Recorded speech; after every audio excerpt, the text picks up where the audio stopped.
Retraités algériens en France, une terrible nouvelle se confirme. Le gouvernement français envisage de modifier les règles fiscales applicables aux retraités, une décision qui pourrait bouleverser les finances de millions de pensionnés, y compris des milliers d'Algériens résidant en France. Amélie de Montchalin, la ministre des Comptes publics, a récemment évoqué cette possibilité en insistant sur la nécessité de réduire le déficit public. Selon elle, le gouvernement cherche à réformer les niches fiscales, y compris l'abattement fiscal dont bénéficient les retraités, dans le cadre du budget 2026. Ce changement viserait à alléger les dépenses publiques et à assurer une plus grande équité fiscale entre les différentes catégories de contribuables. L'abattement fiscal des retraités, instauré en 1978, permet à ces derniers de bénéficier d'une réduction de 10% sur leurs revenus lors de la déclaration d'impôt. Cette mesure visait initialement à compenser la différence de charges professionnelles entre les actifs et les retraités, qui, eux, ne bénéficient plus de frais professionnels. Cependant, ce dispositif est aujourd'hui de plus en plus remis en question, notamment par des voix influentes comme celle de la ministre elle-même.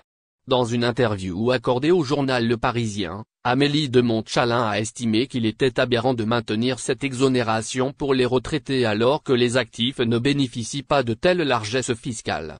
Elle a souligné que ce n'est pas votre âge qui doit définir votre contribution mais bien les moyens dont vous disposez, ajoutant que le gouvernement ne pouvait indéfiniment compter sur les actifs pour financer les nouvelles dépenses sociales liées au vieillissement de la population.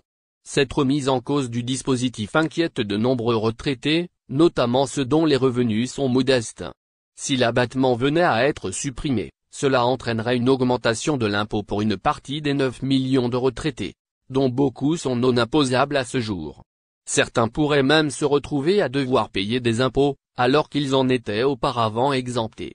D'autres retraités, déjà imposés, verraient leur fiscalité augmenter, ce qui, pour eux, représenterait un double fardeau, d'autant plus que de nombreux retraités n'ont que leur pension pour vivre.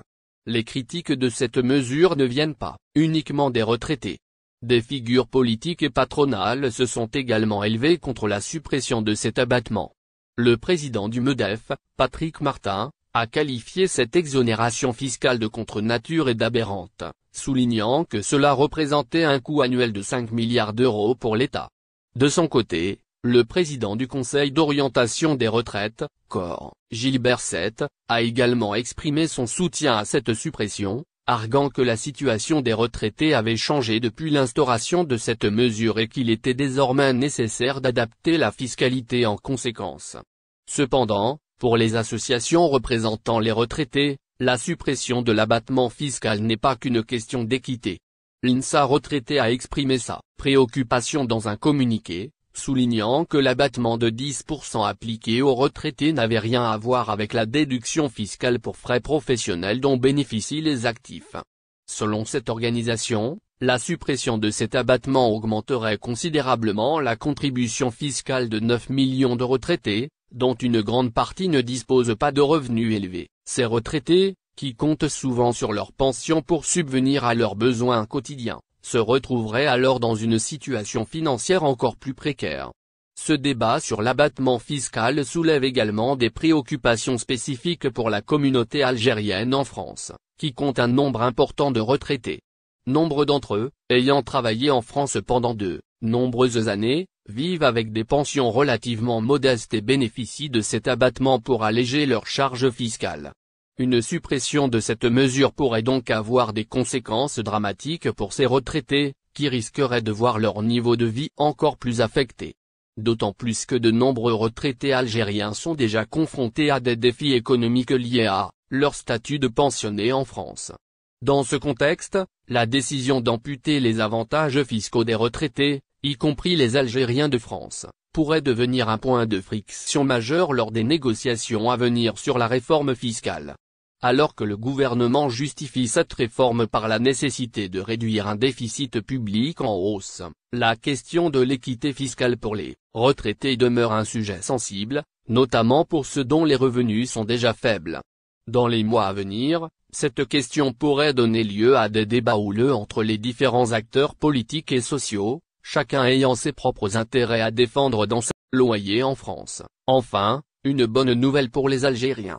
Dans un contexte où les dépenses du quotidien, notamment les loyers, ne cessent de grever le budget des ménages, une nouvelle attendue avec impatience vient redonner un peu de souffle aux locataires en France, y compris pour les Algériens fortement présents dans les agglomérations.